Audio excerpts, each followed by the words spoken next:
Starting off at noon, taking a live look outside into the weather. Denver is set to see its 7th day in a row of 60-degree temperatures. What month is this? No sign of snow anytime soon. The warm and dry combined with some gusty winds is elevating, though, our fire danger later this week. So let's check in now with our 9 News senior meteorologist, Chris Bianchi, with a look at the very unusual warm December week ahead. Hey, Chris, happy Monday. Hey, Sam, happy Monday. Yeah, we're already 6.5 degrees above average so far this month for us here in Denver, and we're going to be adding several more of these warm days to that, so we could be threatening one of our warmest Decembers on record for us here in the Mile High City. In fact, we were just talking about this a second ago. We are at our 7th consecutive day at or above 60 degrees for us here in Denver. 63 right now out at the airport. Daily record for today, it is 68. We're going to be really close to that. Don't think we quite get there. It's going to be close. 66, 67, somewhere in there. Today, as I mentioned, day number 7 in a row at or above 60 degrees. That is now the latest such streak for us on record in the calendar year, on record for us here in Denver. So very, very unusual for us to have 7 straight days at or above 60 degrees in the month of December. 60s right now, Eastern Plains, 64 out at the airport, 63 downtown, and we're mostly in the 30s and 40s for us in the high country. Radar, quiet as could be, and it'll stay that way for the rest of the day. The active weather out here across the northeast as well as the northwest. I'll show you some of that active weather in the northwest here coming up in my next segment, but that snowy weather really across the upstate part of New York and Pennsylvania. Today, the story is the sunshine, it's the warmth. It is feeling like the kind of early to middle part of fall, maybe the early and middle part of October, rather than smack dab in the middle of December here. But when could all this change? We'll have some blips in that forecast.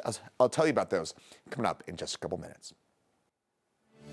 Chris, thank you. And in preparation for the windy and dry conditions, Xcel may shut off power in fire-prone areas along the Front Range on Wednesday. Xcel taps into its public safety power shutoff plan when and where wildlife risk is high. The company also expects to activate its enhanced power line safety settings. It makes power lines more sensitive and could turn off if something falls on the line, like, for instance, a tree branch.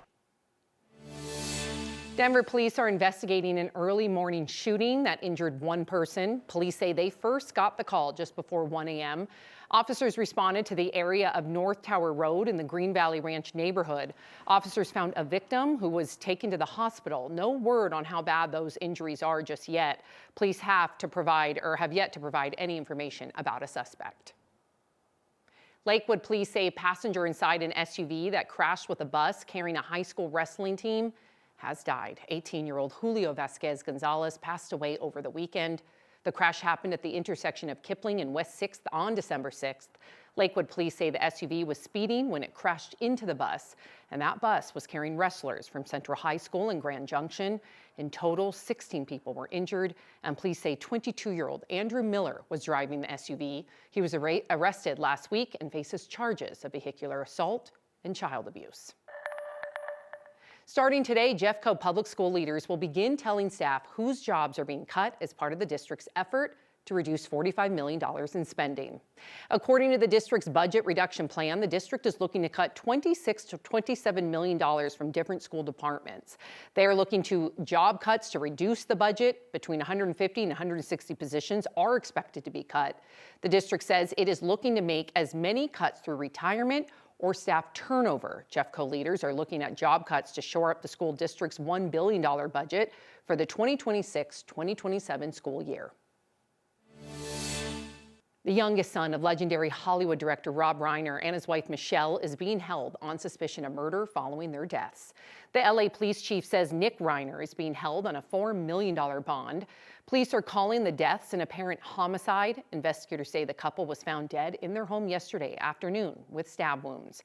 Reiner first gained fame as Archie Bunker's son-in-law, nicknamed Meathead on All in the Family. He went on to have a prolific career as a writer and a director. Reiner was behind many beloved films like The Princess Bride, Harry Met Sally, and A Few Good Men. Rob Reiner was 78 years old. Michelle Reiner was 68. 2 mass shootings at different ends of the world dominating the headlines. Rhode Island officials said that overnight they were releasing a person of interest in the shooting at Brown University and at Bondi Beach in Sydney, Australia. Investigators designating that deadly shooting as a terrorist attack designed to target Jewish people. NBC's Alice Barr has the latest. After a weekend of devastating gun violence from the campus of Brown University in Rhode Island, where 2 people were killed, 9 injured in a classroom. I'm at 355 Brook Street. Rescue 1 just transported 1 victim. To the shores of Sydney, Australia, with at least 15 people killed, close to 30 in the hospital, in what investigators call an anti-Semitic attack. President Trump weighing in. To the 9 injured, get well fast, and to the families of those 2 that are no longer with us, I pay my deepest regards and respects from the United States of America. That as investigators in Rhode Island said overnight they were releasing a person of interest in the Brown shooting. There was some degree of evidence that pointed to this individual, but that evidence needed to be corroborated and confirmed. That evidence now points in a different direction. Security video shows a person believed to be the shooter with no clear image of their face.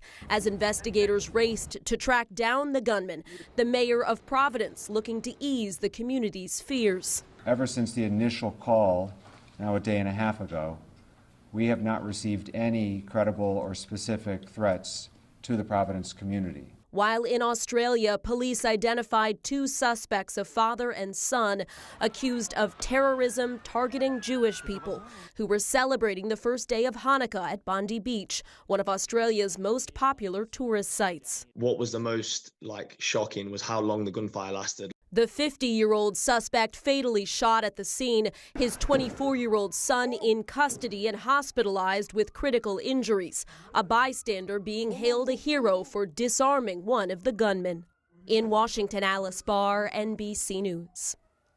Australian officials say they are moving to tighten its already strict gun laws. They are proposing limits on gun ownership and stricter license reviews.